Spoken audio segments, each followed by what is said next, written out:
Some female has big butt and big boobs. Loud, obnoxious, gay. Light skin, you more attractive than dark skin. We're not smart. We're this way, we're that way. And a lot of times we have to prove ourselves as not being true. At a young age, I already knew the standards for a girl like me. As I become older, they become more obvious. You have to have curly hair, relaxed hair. You know, straight hair or like blonde hair, you know, little waves or something. And if it's natural, that's good hair. Like bad hair is hair you have to relax because it's kinky. Like it's not like a pale and a half, like natural hairstyles. Or like if they are natural, they have to be like the curly head, like black girl, or something that looks mixed or something. Now I remember when I first started wearing my hair natural, at first my mom was okay with it, and she thought it looked nice. And then after like the second day, she was like, oh, stop that. She was like, you're starting to look African.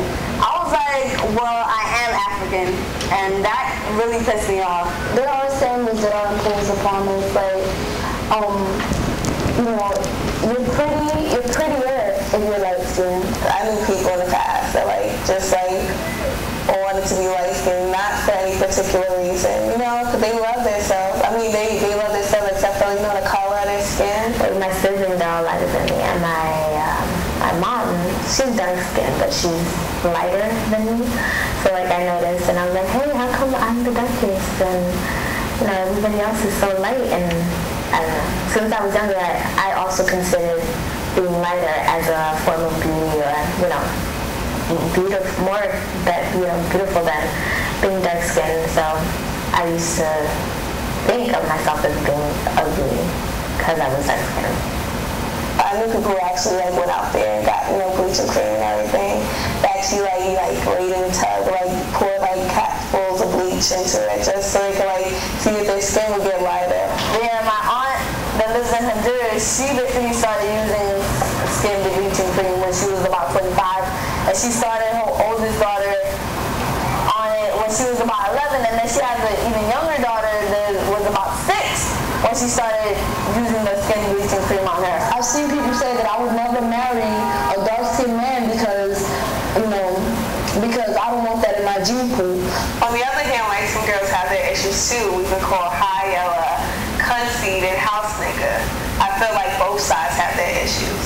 I guess I sort of felt like there was not any attention towards me because of maybe my skin color or because my hair was kinky or just basically that. Or even when I was younger, like say there was I don't know, a doll. I used to have a lot of dolls, but most of them were just white dolls with long straight hair that I would comb, and I'd be like, oh, I wish I was just like this Barbie doll.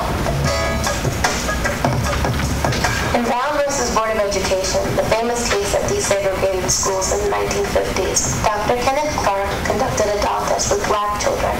He asked them to choose between a black doll and a white doll. In most instances, the majority of the children preferred the white doll.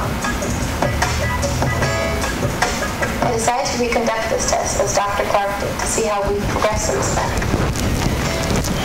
Can you show me the doll that you like best or that you'd like to play with?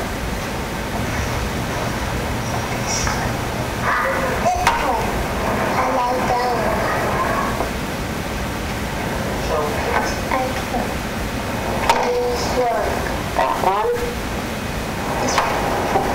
I like to play with this. And can you show me the doll that is the nice doll? And why is that the nice doll? He's white. And can you show me the doll that looks bad? Okay. And can you and why does that look bad? Because it's black. And why do you think that's a nice doll? Because she's white. And can you give me the doll that looks like you?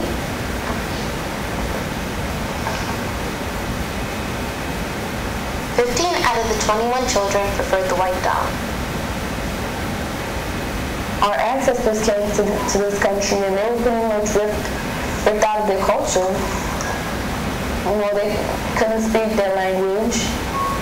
They couldn't, they couldn't be themselves. They had to be like what everybody else told them to be.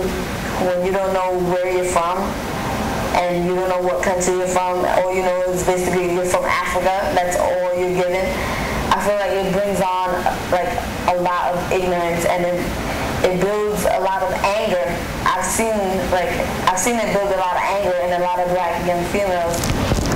Like, I don't know, they feel like because they feel like they have a right to disown any kind of African roots. I think for black in general, it's like you're missing a piece of you, And for me, yeah, it's like, I don't have any actual heritage, not heritage, but culture. Like, I know I'm from Africa, but the different countries in Africa have their different cultures, their different morals, their different values, and not knowing that it sort of keeps us at a loss. And I feel like we're busy searching for it while everybody else in society is throwing their ideas and what they believe we should be at us. But personally, we know that's not what we should be, but we're gonna take it because we don't know exactly what it is that we should do, because we don't really know where we came from.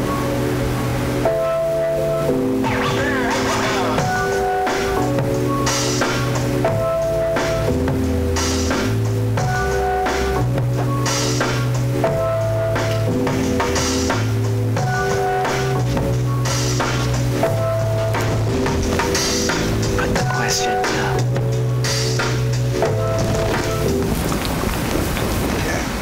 Okay, take some time at your tables, discuss your reaction to the video, and then the questions that are up on the board.